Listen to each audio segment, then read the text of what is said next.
we decided to send these two chicks within our place what truly happens to a legend when the whole world stops paying attention. At nearly 80 years old, Diana Ross, once the center of every spotlight, now lives in a quiet that few can imagine. Her name still echoes across generations, but her present days pass far away from the lights that once shook from the power of her voice. Behind the fame, beyond the glamour, lies a silent story, a story of distance, loneliness, and a truth that stirs the heart. Not all legends age in applause. Some chapters of life don't disappear. They are simply quietly folded away by time on a scale from 0 to 10. How would you rate her as a legendary musical icon? Share your thoughts in the comments, because your empathy will help her light continue to shine forever. And now, let's return back to where it all began. Diana Ross's childhood was woven from sorrowful memories, and fragile dreams endured in silence amid poverty and hardship. Born on March 26, 1944, in Detroit, Michigan, Diana was the second child in an African-American family of 6 siblings: 2 sisters, Barbara and Rita, and 3 brothers, Arthur, Fred Jr., and Wilbert, lovingly known as Chico. Her parents, Fred Ross Sr. and Ernestine Moten Ross, fought day by day to raise their children in an America deeply marked by racism and social adversity. The Ross family lived in the north end of Detroit, in a modest home on Belmont Street near Highland Park, where one very special neighbor stood out: a young boy named Smokey Robinson, a childhood friend whose presence would hold quiet meaning throughout Diana's journey. But life, already difficult, darkened further when Diana was just 7 years old, as her mother contracted tuberculosis, a highly contagious and dangerous illness at the time requiring strict quarantine and absolute isolation from loved ones. In that moment of crisis, Diana and her siblings were sent away from their mother's embrace to live with their maternal grandparents, Reverend William Moten, pastor of the Bessemer Baptist Church in Alabama, and his wife. Those days away from her mother etched a deep, lasting ache into Diana's young heart each night. In that unfamiliar house in Bessemer, she lay awake, tears quietly falling as she wondered if her mother still loved her, the way she missed her with every heartbeat. Though her grandparents cared for her dearly, Diana's little heart still carried an emptiness that could not be filled. The absence of her mother's arms, the warmth of familiar love left behind when Diana's mother was finally allowed to return home. What should have been a joyous reunion instead opened a new chapter of quiet sorrow. Diana and her siblings returned to Detroit, no longer the carefree children they once were. They had become fragile souls, weathered by time and separation. Subtle changes in their eyes, the silence in their gestures, and unspoken distance within the family revealed a sorrow too deep to name. The family moved to the Bruiser, Douglas housing projects, where peeling walls, dark stairwells, and the sounds of arguing became daily background noise. Life there was not only physically deprived, but emotionally invisible, as if the world had no idea the children living there were still trying to hold on. During her early teenage years, between the ages of 12 and 14, Diana began to understand the gap between dreams and reality, while other girls her age were still cradled by comfort and safety. Diana had to face responsibilities far too early, from caring for younger siblings and helping her mother manage daily life to struggling to readapt to school. After being away, everything made her spirit grow up far sooner than her age. By 14, Diana had already learned one of life's hardest truths. No one was coming to save her. She had to rise by herself.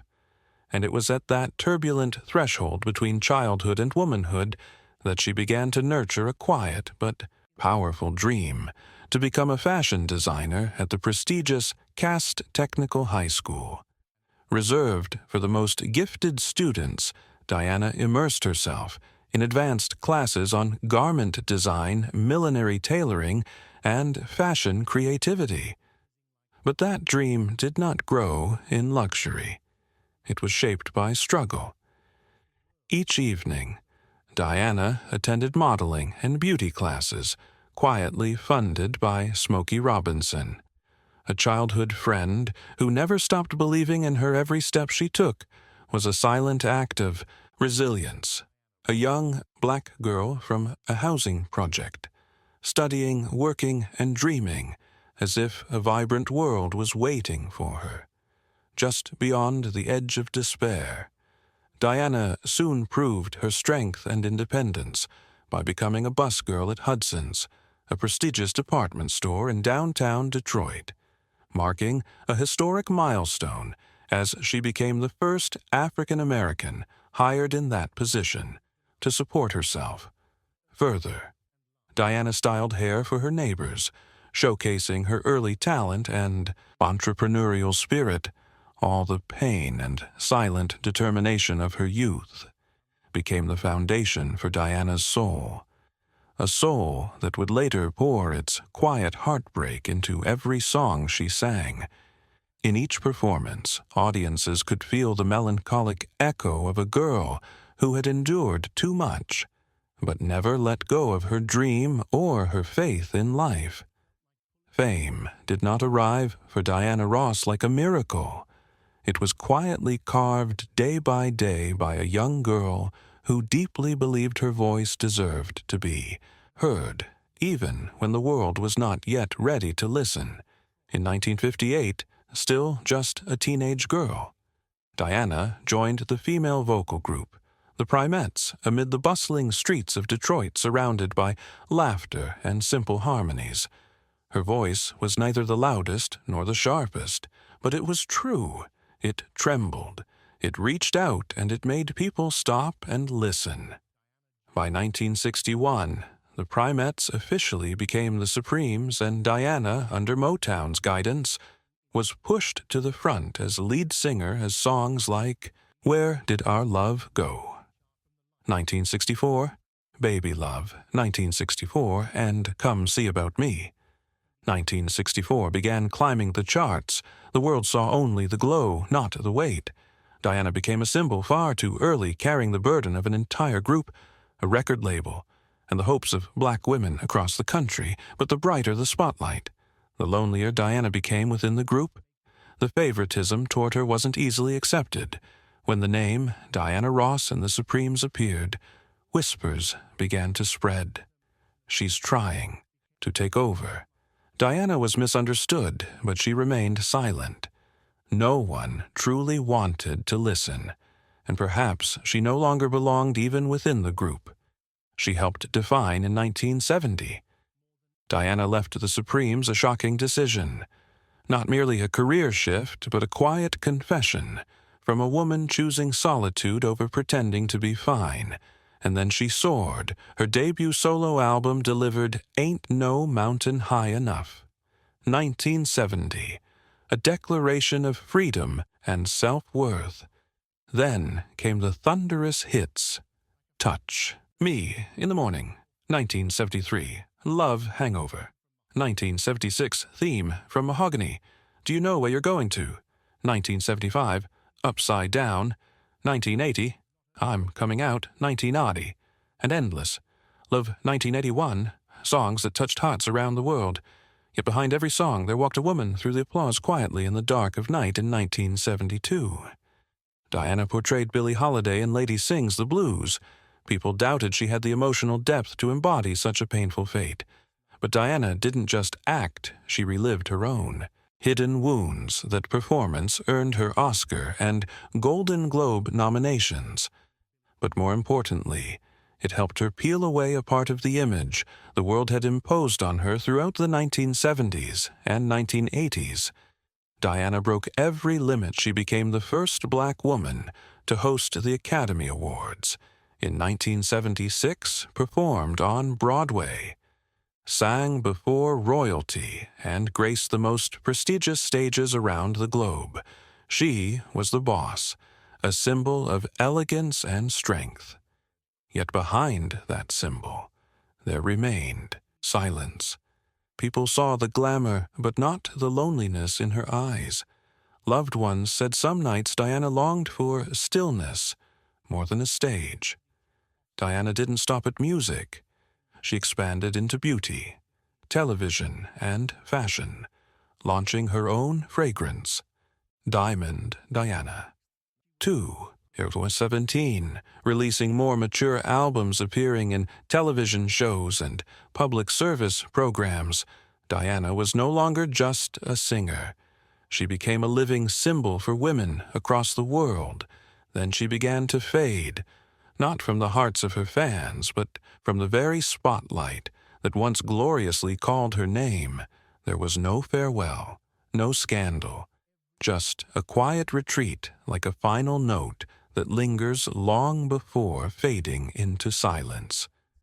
Her retreat was not because the lights dimmed, but because the heart had grown weary, a heart that once bore too many stares, too many expectations, and countless wounds unseen by the world. Perhaps that was Diana's final performance, the quietest yet most powerful of them all. No music, no spotlight, only the echo of a woman who had walked across the entire world alone and never once fell.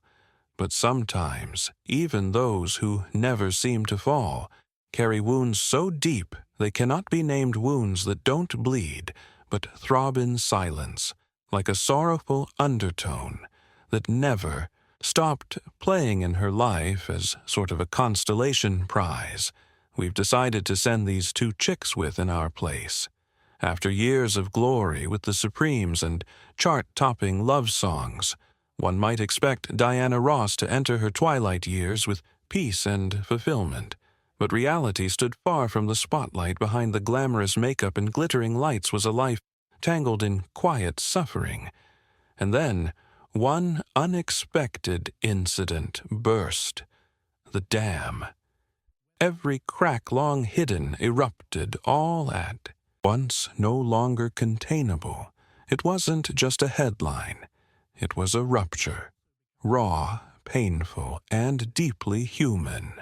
In 2002, the world was stunned. Diana Ross, the woman once seen as the embodiment of grace, was arrested for driving under the influence while undergoing treatment for substance dependency at a rehabilitation center in Tucson, Arizona. She was 58 years old. The woman, admired globally for her elegance and unshakable composure, was suddenly linked with the word arrested.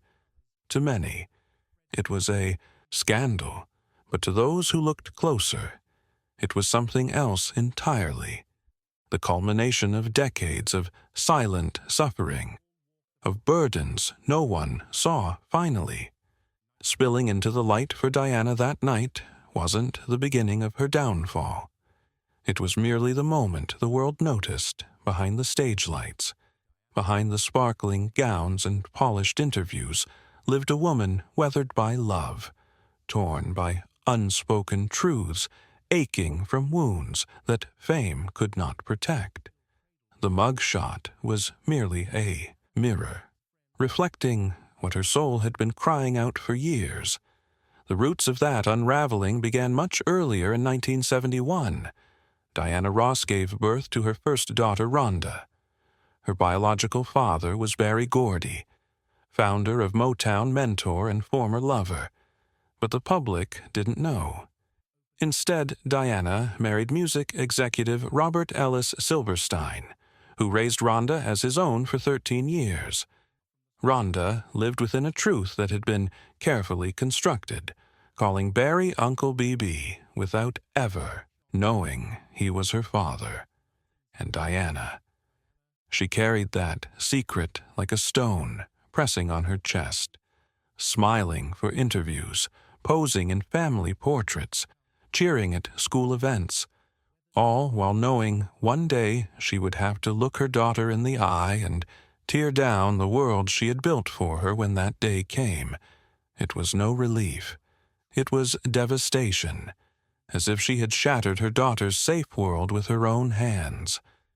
That confession wasn't just a conversation. It was years of guilt, fear, and the tear in a mother's heart who chose to bear the pain, instead of letting her child face a truth too soon. But Diana had never been a stranger to pain. In 1986, she married Norwegian shipping magnate Arne Nass Jr., whom she called the greatest love of my life. With Anna, she found something rare, a sense of simplicity, companionship, a home. They had 2 sons and built a family rooted in laughter and trust. But as always, peace proved fleeting. In 2000, their marriage collapsed after news surfaced that Arnaud had fathered a child with another woman.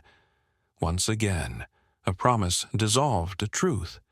Diana never chose, never deserved, but was forced to face. She didn't lash out. She didn't go to the press.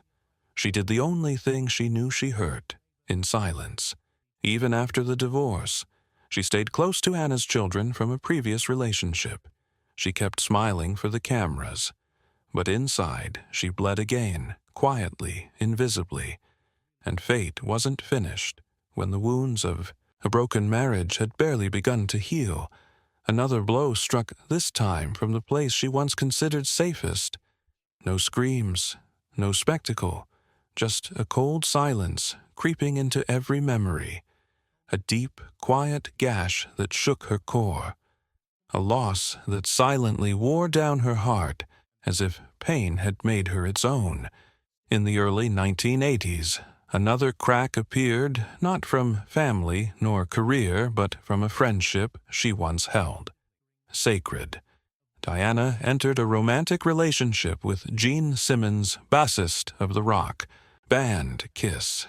The connection was sudden, intense, alluring, but double-edged because Gene had once been in a relationship with Cher, Diana's close confidant, almost a sister, and it was Cher who introduced them, trusting, without a hint of doubt. But sometimes what seems purest can wound the deepest love. Like an underground current crosses boundaries, taking with it even what we once thought untouched. When Jean confessed he had fallen for Diana, while still involved with Cher, the shock didn't just end a relationship. It shattered a friendship considered iconic in the world of music. Cher, with her smoky voice, bold spirit, and unmistakable charisma, was once seen as a twin flame to Diana. During a dazzling era, 2 women seemingly opposite yet beautifully intertwined, one graceful as moonlight, the other blazing like fire. They celebrated one another on stage and supported each other off stage, sharing backstage glances, silent empathy, and the kinds of truths only women in their world dared speak. They were called sisters. In the shadows, never declared, never displayed, but always present when needed. In moments away from fame, backstage without makeup, sighing after long shows, they whispered their truths, truths that no spotlight ever reached, but now Cher became the deepest cut in Diana's heart.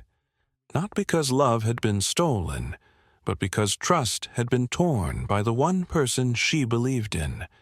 More than any spotlight, it wasn't just a friendship broken.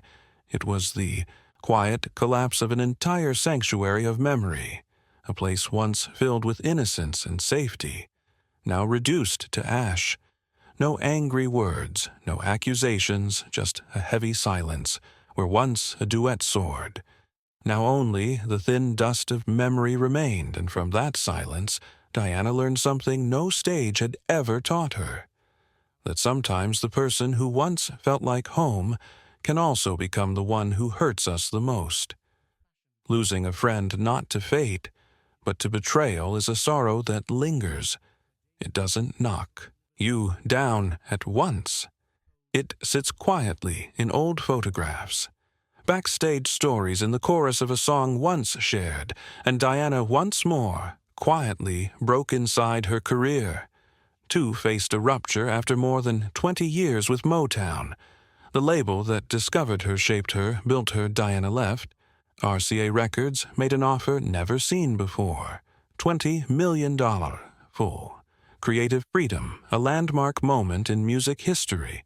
But for Diana, it felt like pulling her soul from its roots. Motown wasn't just work. It was home, history, family, leaving. It was like saying goodbye to the young girl behind the studio glass. Full of dreams to the world, she still stood tall. But behind closed doors, Diana began to step back.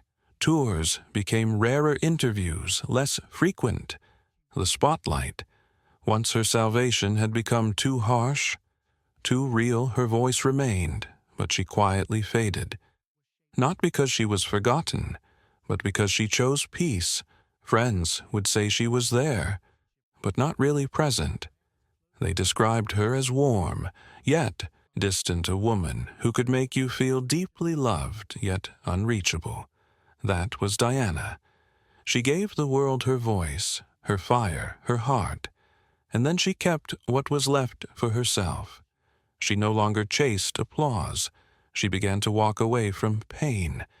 The stage that once saved her had become a museum of memory, of moments she couldn't reclaim, of people she had lost, of sacrifices no one had seen. And so slowly, with dignity, Diana Ross began to retreat, not from history, not from the hearts of her fans, but from chaos, from expectations, from the light that once gave her everything, and then took so much behind the glory. Behind the magazine covers, the awards, the platinum records, stood a woman who had endured more than most could imagine. She had loved and been betrayed. She had spoken truths that shattered her. She raised her children while hiding wounds. The world would never understand. She was called a diva, a queen, a legend, but few ever called her what she truly was: a woman, simply trying to breathe. She didn't just survive, she endured. She carried the weight of silence, of secrets, of loss, and she did it all while the world kept clapping for her shine, behind all the glitter and glow. This was the journey. Few had seen a journey of a woman who once held up the world, but bore the cost of it alone. This is not just Diana Ross's story. It is a quiet reminder that some give everything just to make others smile, while all they ever wanted was a little peace. Perhaps Diana Ross's greatest legacy isn't found in sales charts or awards, but in this: she still stood even when everything inside her just wanted to fall. At 80 years old, Diana Ross now lives far from the spotlight that once defined her, in a quiet home nestled in Northern California. She spends her days surrounded by nature and the loving embrace of her family. Though she rarely appears in public, her presence remains deeply felt in family gatherings, in the laughter of her grandchildren, and in the way her melodies continue to touch hearts. Time may have slowed her steps, but it has never dimmed her grace. She no longer seeks applause, and she no longer needs to. Her legacy is already etched into history, and the silence she now embraces echoes like an unspoken melody. Diana Ross is more than a musical icon. She transformed the way the world sees strength, elegance, and the quiet power of a black woman. From humble beginnings in Detroit's Brewster Douglas housing projects, she rose to become a symbol. Not only on stage, but in the hearts of millions. She wasn't just the lead voice of the Supremes. She was the voice of a generation, with over 100 million records sold, 2 stars on the Hollywood Walk of Fame, and countless chart-topping hits. Diana Ross became the blueprint of greatness. But beyond numbers and accolades, her most profound gift was making others feel seen, heard, and worthy. Her influence runs deep. Beyoncé, Janet Jackson, Madonna, all walked the path she helped forge. Michael Jackson called her his musical mother. Stage productions, like Dreamgirls and Motown, the musical was shaped by her journey. Today's artists continue to honor her name, inspired by the strength behind her quiet fire. Diana Ross also left her mark on film. Her portrayal of Billie Holiday in Lady Sings the Blues earned her an Oscar nomination, a rare milestone for a black actress. At the time, films like Mahogany, The Wiz, and Out of Darkness showcased her emotional depth and presence. Whether on stage or screen, she wasn't just performing. She was commanding history to pay attention. And throughout this journey, she was honored with the highest tributes imaginable, a Grammy Lifetime Achievement Award, the Presidential Medal of Freedom, the Kennedy Center Honors, and the BET Lifetime Achievement Award. Yet, perhaps the greatest recognition of all lies in the silent reverence of millions of women who saw themselves reflected in her and believed more was possible because she dared to shine. Perhaps the most touching tribute to her isn't in platinum plaques or golden statues, but in the spaces she helped create. The Diana Ross Playground in New York is one such place. The children laughing under the trees. They may not know her name, but they are playing in a world shaped by a woman. Once told she didn't belong in every role. Singer, actress, mother, friend, Diana Ross carried herself with unshakable dignity. Even in retreat, she continues to inspire. She showed us that strength can be soft, that elegance doesn't shout, and that true power doesn't demand attention. It earns it and lasts. The stage lights may have dimmed, but the light from the legacy she leaves behind continues to illuminate the path for generations to come. There are legends who don't need a blazing spotlight to take their final bow. They need only to step quietly away, and the world instantly feels a little more empty. Diana Ross never needed grand declarations or dramatic finales. Her retreat was as gentle as a breath, yet it left a silence that echoed like a final note, still lingering in the hearts of those who loved her. She did not choose glory as her final resting place. She chose peace. She chose the soft light of memory, where those who quietly grew up with her music still live, still feel still.